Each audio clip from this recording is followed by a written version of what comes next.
Hey y'all, so today I'm going to be doing my August wrap-up. So in the month of August, I managed to read 4 books, 2 of which were manga. So without any further ado, let's just go ahead and jump into the wrap-up. The first book that I read in August was The Elite by Kira Cass, which is the second book in the Selection series. So I did a whole video where I talked about my opinions on the Selection, and that will be linked up in the cards. And as you can see, it is called I hate reading the Selection, which denotes that I didn't like it very much, but I had some slightly better opinions on The Elite. So when I read the Selection, I thought it was really fun to read and make fun of, but I didn't think that it was a very good book. I didn't think it was well written. I thought that there were a lot of problems. I thought that there was a lot of inherent sexism within the society, just a whole slew of problems, both within the society and with the characters and writing-wise. And while I thought that the writing wasn't really stepped up in The Elite and the characters were still fairly annoying and the world was pretty flimsy, I was really glad to see that a lot of the really awful, like very stereotypical gender norms or sexist things within the book were not very prevalent. Notice that I did say not very prevalent, meaning that they were still there. They were just so prevalent and heavy in the first book that they lightened up in the second book, and it was a little bit of a relief. That being said, this book, like with the Selection, is still just a lot of fluff.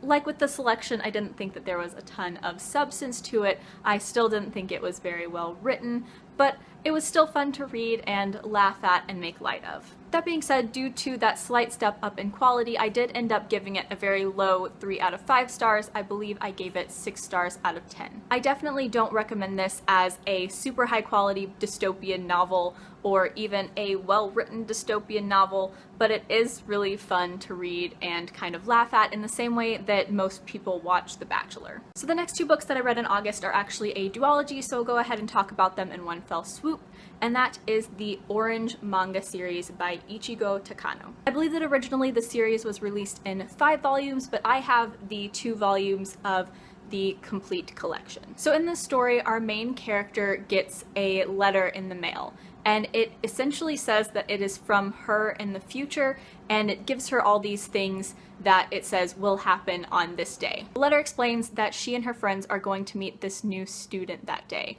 and her future self explains to her that she wants her to watch over this new boy and make sure that he's okay. And the implication is that something happens to him in the future that the future version of herself is trying to prevent. And I just found this to be an extremely touching, emotional, and heartwarming story of friendship. I read both of these collections back to back, actually in the car ride to school, and I completely fell in love with this. In fact, I had these checked out from the library, and I ended up buying my own copies of it because I fell that in love with the story. It's a really cute, adorable story, and I really grew attached to a lot of the characters within the story. While I did end up having just a couple problems with it here and there, mostly in the second collection, overall, I just really loved this story. So I ended up giving the first collection 9.5 stars out of 10, which translates to 5 out of 5 on Goodreads, and then I ended up giving the second collection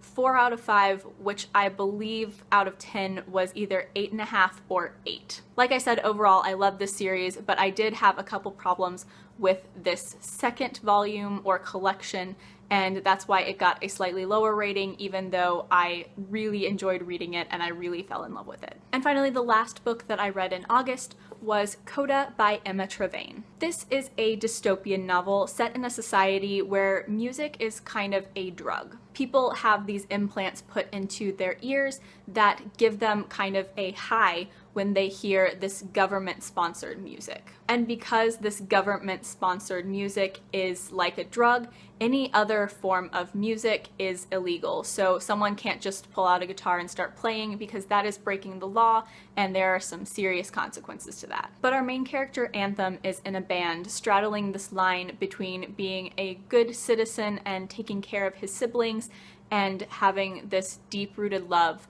for authentic music. And I don't want to explain any more about this book because I have a feeling that I'll accidentally go into spoiler territory, but I loved this book. So I ended up giving it 9 stars out of 10, which translates to 4 out of 5 on Goodreads, but I really wanted to give it 5 out of 5.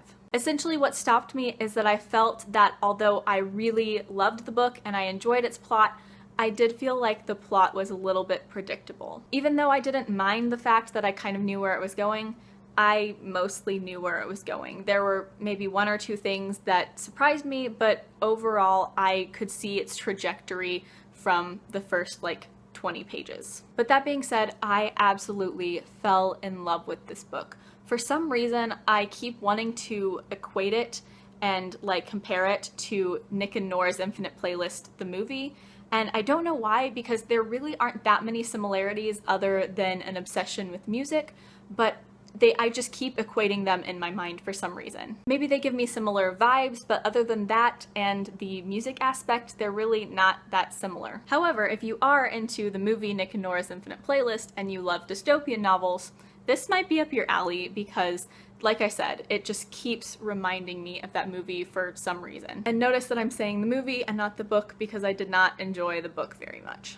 It was okay. So yeah, I absolutely loved it, which isn't surprising given that it has a focus on music and it's a dystopian novel, which are two of my favorite things. So like I said, I really enjoyed this, and as much as I wanted to give it 5 stars out of 5, I couldn't bring myself to because I thought the plot was a little predictable, but 9 stars out of 10, I really love this book. So that is it for the books that I read in August. I realize that it's not a lot, but August really got away from me. I did a good amount of reading in the first couple weeks. In fact, all of the books that I just mentioned were in the first week or two of the month, and the past 2 to 3 weeks I have started grad school and I've been super busy, and I'm just now getting to a point where I am settled and I am just going through the normal routine and I can start actually doing some more fun things again, like reading or filming videos. I'm really glad that I'm getting back into a place where I can start reading some more if I'm in the mood for it,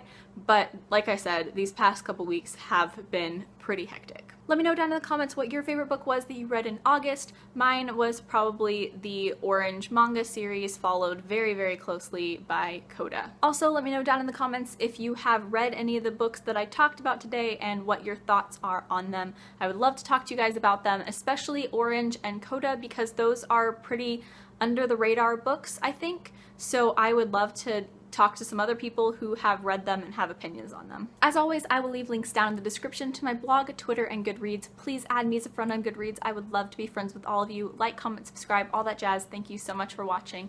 Bye!